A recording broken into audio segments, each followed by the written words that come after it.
All right, so now I want to introduce Dwight Brubaker with UAW Local 1649. We were glad to support the Teamsters as they were doing their practice picketing um, in their fight against UPS. So now we're real excited to see what you've got going on with UAW, and you've got the floor, Dwight Brubaker.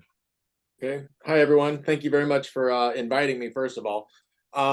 My name is Dwight Brubaker. I'm both the recording secretary as well as the salary bargaining unit chairperson for Local 1649, which represents employees at the Orlando Parts Distribution Center for Stellantis. We handle Mopar, which covers Chrysler, Dodge, Jeep, Fiat, Maserati, Alfa Romeo. If they build it, we got parts for it, other than as long as it's in the United States. We've been on strike since Friday, September 22nd. So I guess that makes us going into our 13th day today. And not 13th. I can't do the math. Anyway, since Friday the 22nd, I apologize.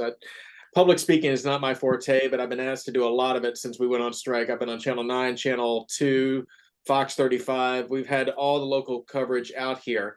What I can say is what we're on strike for, if you've been following the story, is basically what President Sean Fain has been putting out on the media time and time again, which the number one is to give us a definite wage increase, because both the hourly and the salary group has not received a significant wage increase. The hourlies have only received 6% of the last contract. Salary group, which I'm part of, has not received a wage increase for over 8 years.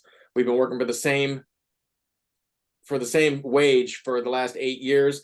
We got the company through COVID pandemic. We got them through the most profitable period of their corporate history, and they are not rewarding us for getting them there. The other big things that they're going for, obviously, is to restore COLA, cost of living allowance, which we gave up as part of the bankruptcy for the big three to bail them out back over 10 years ago. We need that restored, and everyone knows what inflation is. We all shop at Publix, I hope, and we know how little our dollar goes there anymore.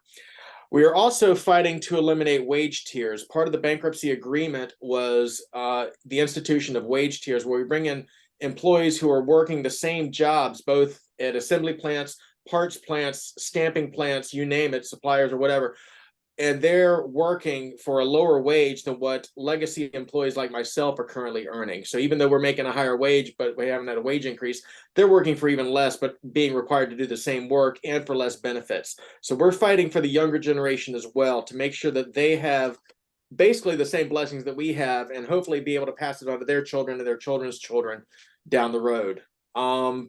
That's pretty much it as far as what we're fighting for. The biggest points. There's some other points that if you go on uaw.org, you can see the other things that we're fighting for with the big three.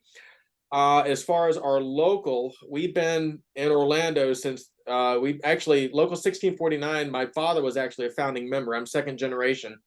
And it was started in Jacksonville, Florida. It moved to Orlando when the parts business moved to Orlando, where they were on the corner of Orange Blossom Trail and Oak Ridge Road for years. And they moved in 2000, 2001 to our current location. So we've been there for literally 23 years down on Boggy Creek Road, just at the southwest corner of the Orlando International Airport runways. So we see planes flying all the time. We've got a lot of support driving by us. We have a big UPS hub just up the road from us. So the UPS drivers, we're getting to know them by face. They're getting to know us by face, honking their horns. The Teamsters have been really supportive. And one of the big solidarity stories on that is our primary carrier for business that doesn't go directly to the dealers in Florida or Georgia is through UPS. We ship to dealers all over the country by UPS. Well, the Teamsters refused to cross our picket line. So the company has gotten Amazon to bring in a truck to pick up what the managers can pick. And I'll tell you about the managers in a minute. But what the managers can pick and try to get out UPS, okay, fine.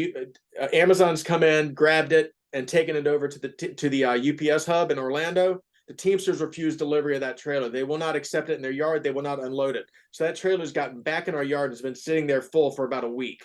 So there's a huge solidarity from the Teamsters. We're very happy with that. The managers have been ordered by upper management to try to run the business inside the warehouse on their own. And it's a comedy of errors, according to what we're being told from both our janitor team who's talked to us, as well as the security guards who have mentioned a little bit about what's going on in there. We've already had one manager quit on day 3. I was there to witness it, and she laid more F-bombs on our strike line than any of our members have up to this point. She was livid, to say the least. I'll tell you that story sometime when the camera's not running. It was hilarious.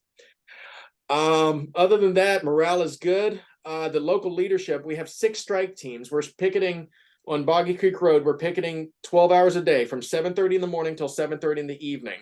6 strike teams, 4 hours each every other day. So, and everybody's required to be there on Saturday. So we kind of double up, and we've gotten a lot of support from other local unions, from John Q. Public. In fact, I've been taking a lot of calls. We had SMART, which is a transportation union out of Miami. They sent up 3 representatives yesterday and marched the line with us for several hours. They came all the way from Miami. We've got SAG-AFTRA coming up on this coming Friday. They're going to send some members up to march with us as well on the picket line. I'm going out with a couple of members from our local to a SAG-AFTRA photo op at Universal Studios Orlando. They're gonna do a photo op and a little rally in front of the I guess the Universal Globe there at the beginning, at the front of the studios. And they've asked if we can come up and just show some solidarity, which we're very happy to, because if you've watched President Sean Fain's remarks, we support SAG, they support us. It's been a very humbling experience just being on strike with the support that's actually literally come out of the woodwork. We have never had any awareness that there's this much support for our fellow union members throughout the state of Florida, which is a right to work state, which is actually surprising. So it's been very humbling. It's been very flattering, and we are very appreciative of all the support that we've been given.